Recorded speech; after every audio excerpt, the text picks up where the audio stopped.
নমস্কার বন্ধুরা, সবাই কেমন আছেন? আমি পাপড়ি কিচেনের ব্লগ থেকে চলে আসলাম আপনাদের মাঝে একটা সিদ্ধ ভাতের রেসিপি নিয়ে। আর এখানে দেখুন, আলুটা আমি ছোট চামড়াটা উঠিয়ে তারপরে মাঝখান থেকে কেটে নিয়েছি। এখানে নিয়েছি 3টা বেগুন কেটে, আর নিয়েছি সিম কেটে।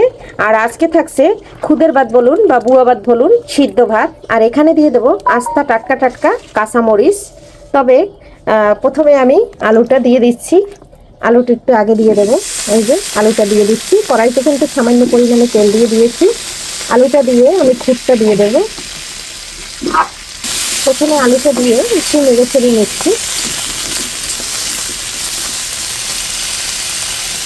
এখানে এই যে দেখুন, কাঁচামরিচ দিয়ে দিচ্ছি আর দিয়ে দিচ্ছি খুদ। এটা কিন্তু আমার মায়ের হাতের রান্না, পুরানো দিনের। অনেকে আছে খুদ ভেজে দেয়, আমিও মাঝে মাঝে ভেজে রান্না করি। তবে আজকে আমি মায়ের হাতের রান্নাটা আপনাদের সাথে শেয়ার করব। এখানে আলু খুদ দিয়ে আমি একটু নেড়ে ছেড়ে দিলাম। আর এখন আমি সিম আলুটা দিয়ে দেব, মানে সিম বেগুনটা দিয়ে দেব। সিমটা কিন্তু আগে 2-3 ধোয়া দিয়ে নিয়েছি, এখন আবার একবার ধুয়ে ধুয়ে তুলে দিচ্ছি। আর এই সিম আর বেগুন, আলু আর আছে কাঁচামরিচ, খুব সুন্দর কিন্তু একটা খাবার, বলতে পারেন একটা মজাদার রান্না। আর এটা যেরকম দেখতে আর সেই রকম কিন্তু খেতে। ছোটবেলায় কে কে এই রান্নাটা খেয়েছেন এবং কার কার মা বাবা এই রান্নাটা আপনাদের খাওয়াইয়েছে অবশ্যই জানাবেন। আর আমার কিন্তু মা প্রায়ই রান্না করে দিত, আর আমি কিন্তু খেয়ে অনেক মজা পেতাম। আর এখন আমার মতন হয়েছে আমার ছেলে, আমার ছেলের ভীষণ প্রিয় খাবার এই খাবারটা। বন্ধুরা এই যে দেখুন, নেড়ে ছেড়ে দিচ্ছি আর জলটা কিন্তু উতরিয়ে গেছে। আর আমি কিন্তু কিছুটা লবণ দিয়ে দিয়েছি অফ ক্যামেরায়, ক্যামেরা অন করতে মনে ছিল না, এর জন্য সরি চেয়ে নিচ্ছি বন্ধুরা। আর এখন কিন্তু এই আর একটু জল কমলে ঢাকনা দিয়ে ঢেকে দেব। বন্ধুরা এই যে দেখুন, জলটা কিন্তু শুকিয়ে গেছে। আর এই পর্যায়ে আমি ঢাকনা দিয়ে ঢেকে দেব। আর এই খুদের ভাতের সাথে সিদ্ধ এতটা মজা আর এতটা খেতে দারুণ লাগে, বলে কি বুঝাবো বন্ধুরা। তবে সাথে থাকুন, আমরা কিন্তু আপনাদের খেয়েও দেখাবো আপনাদেরকে। এখন আমি এই যে উল্টে পাল্টে খুব সুন্দর করে নেড়ে ছেড়ে দিলাম। এখন আমি একটা গামলা দিয়ে ঢেকে দিচ্ছি। কিন্তু একটা গামলা দিয়ে ঢেকে দিয়েছি, বড় স্টিলের গামলা নাই, তাই এইটা বড়, এর জন্য এটা দিয়ে ঢেকে দিয়েছি। বন্ধুরা একটু ঢেকে দিয়েছিলাম, ঢাকনাটা উল্টে দিয়েছি, নিচটা সুন্দর করে লেগেছে।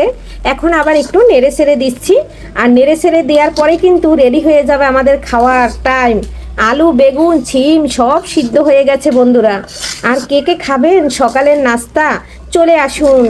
আর আমরা কিন্তু খেতে বসে দেব গরম গরম এরকম সিদ্ধ ভাত। কে কে খাবেন? আর কি যে মজা, আর পুষ্টিগুণে একদম ভরপুর। আর দেখতে যেরকম লোভনীয় হয়েছে, খেতে তো দারুণ লাগবে। আমার ছেলের ভীষণ প্রিয় খাবার এই খাবারটা। ফাইনালি কিন্তু হয়ে গেছে।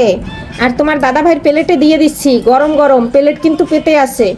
এই যে দেখুন, লাল সবুজ কাঁচামরিচ, সাথে আছে আলু, এই যে আছে বেগুন আর আছে সিম। প্লেট কিন্তু একদম রেডি হয়ে গেছে। আর দাদাভাই খাইয়ে কিন্তু রিভিউ দিচ্ছে, আর তো আপনাদেরকে জানাচ্ছি। বন্ধুরা এই যে আমার জন্য আমি বেড়ে নিচ্ছি, আর আপনারা সবাই চলে আসুন। আর আমার সিদ্ধ ভাতের রেসিপি কেমন লাগলো কমেন্ট করতে কিন্তু ভুলবেন না। আপনার দাদা ভাই এবং আমার ছেলে মাটির প্লেটে ভাত খায়, আর আমি এই প্লেটটায় ভাত খাই, তাই কিন্তু বেড়ে নিয়েছি। আর আপনাদের মাঝে খাওয়া আমি কখনো শেয়ার করি নাই, তাই আর কি করি না। তবে আমি এখন খেয়ে নেব। আপনারা ভালো থাকবেন, সুস্থ থাকবেন। আজকের মতো বিদায় নিচ্ছি, সবাইকে জানাচ্ছি আগামী ভিডিও দেখার আমন্ত্রণ।